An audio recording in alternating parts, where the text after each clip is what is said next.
Welcome back to another episode of the Unforgotten Project. I'm D. Ellis, where this channel focuses on missing children cases. First and foremost, before we start the video, condolences to the families, to the friends, to anybody connected to this case and future cases. Like, share, comment, subscribe. This is educational purposes only. Let's dive into this case.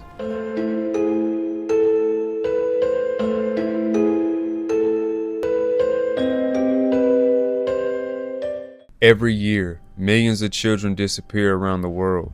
The International Center for Missing and Exploited Children estimates that any given time, millions of children are considered missing globally. In the United States alone, the National Center for Missing and Exploited Children reports that around 460,000 children are reported missing each year. That is more than 2,000 children every single day. Think about that for a moment. More than 2,000 families waking up to fear every day, globally. The numbers are even higher and often unclear. Many countries do not have strong systems to track missing children. Some cases are never even recorded. Some never even investigated properly. Some simply disappear into silence. Then the world heard about the Epstein Island. When powerful people are linked to crimes against children, it forces us to ask an uncomfortable question. If something like that could happen in plain sight, what else is happening in the shadows? How many children are being moved across borders without anybody noticing? Child trafficking is not limited to one country, it's global. Children are taken across nations, hidden in systems that do not connect with each other. The lack of the strong international cooperation leaves dangerous gaps, and traffickers know how to exploit them. History shows us how quickly chaos can turn deadly for children.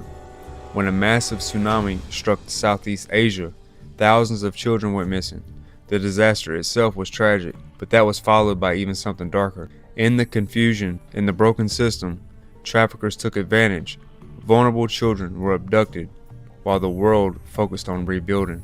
Natural disasters, weak systems, powerful predators, all of it creates the perfect storm. And that's going to lead me to this case.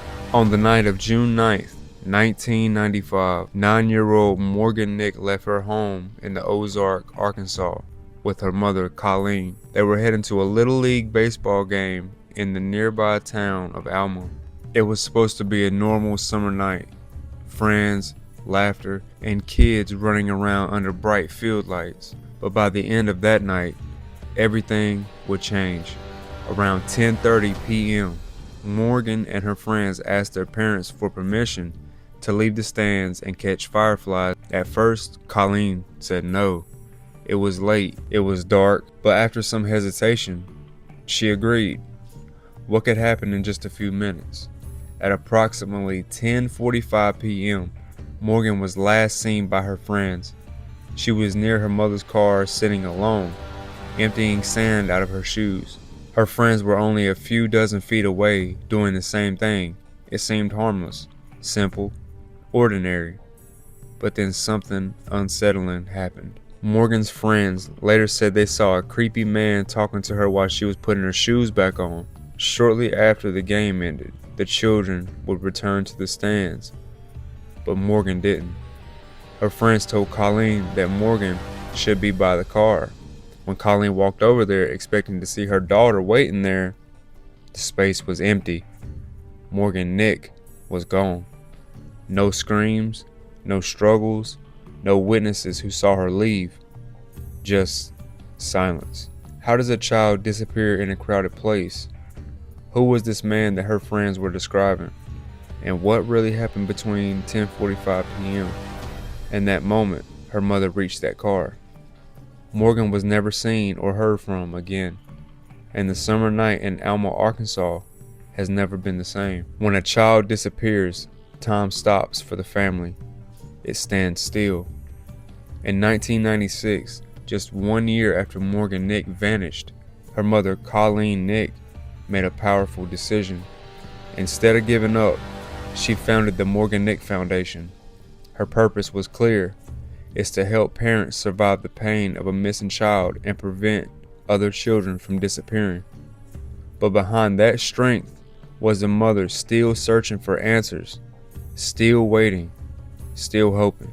Years have passed, but the case never truly went quiet. On January 15, 2002, police received a tip so detailed and so specific that they took it seriously.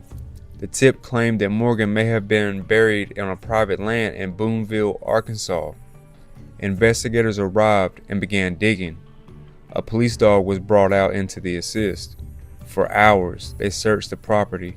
Families even watched. The community was waiting. At 9:30 p.m., the dig would end. Nothing was found. Police announced that they did not plan to return. But the questions remained. Who made that tip? And why was it so specific? Morgan's story reached millions. Her case was featured on the Unsolved Mysteries and America's Most Wanted. In 2005, her family and the foundation appeared on Extreme Makeover after their home was damaged by a water heater explosion.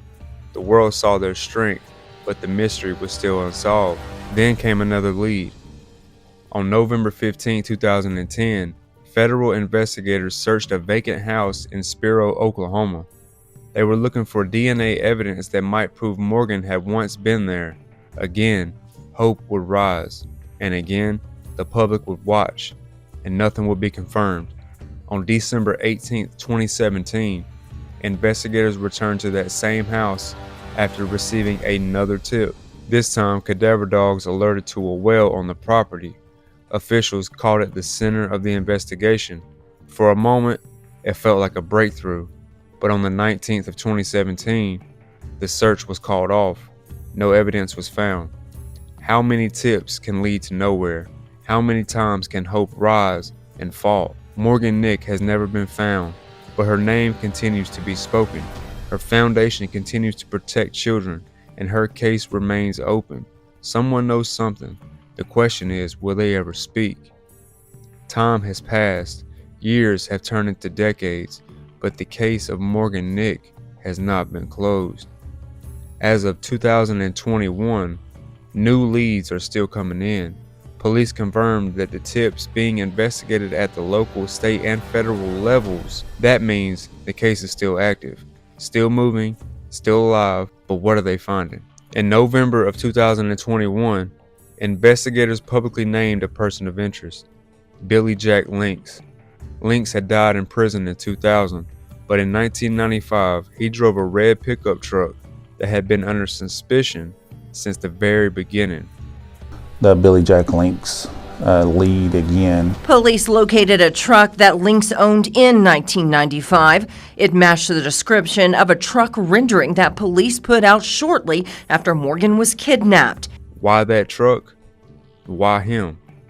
The FBI revealed something chilling. Fibers found inside of that red truck were a close match to fibers from Morgan's t-shirt. A close match, not just similar, close. What does that mean though? Was she inside the truck? Shortly after, a major announcement changed the course of the case. On September 30th, 2024, the Alma police chief said that there had been significant development in the case. A press conference would be held the next day. The community held its breath. On October 1st of the same year, police confirmed new DNA evidence. The lab results showed that a member of Nick's family's DNA was linked to the interior of Link's red truck. Alma Police Chief Jeff Pointer stated that the report strongly indicated that Morgan had been in that truck. The statement changed everything. For years, it was only a suspicion. Now, there was science. Morgan's name also lives on in another powerful way. In Arkansas, the emergency alert system is called the Morgan Nick Amber Alert. Every time a child goes missing, her name is spoken again, a reminder of why these alerts matter. In August of 2012, two convicted felons, Tanya Smith and James Monhart, were arrested for computer fraud after trying to assume Morgan's identity. Even in tragedy, there were these two who were trying to take advantage. So now we ask, with the DNA that pointed to that red truck, are we closer to the truth? Or are there still many missing pieces? Someone drove that truck. Someone knew something, and after all these years, will justify ever catch up. Love, condolences to the family. Stay safe. I love y'all. Watch your kids. Don't trust nobody. Till next time, peace.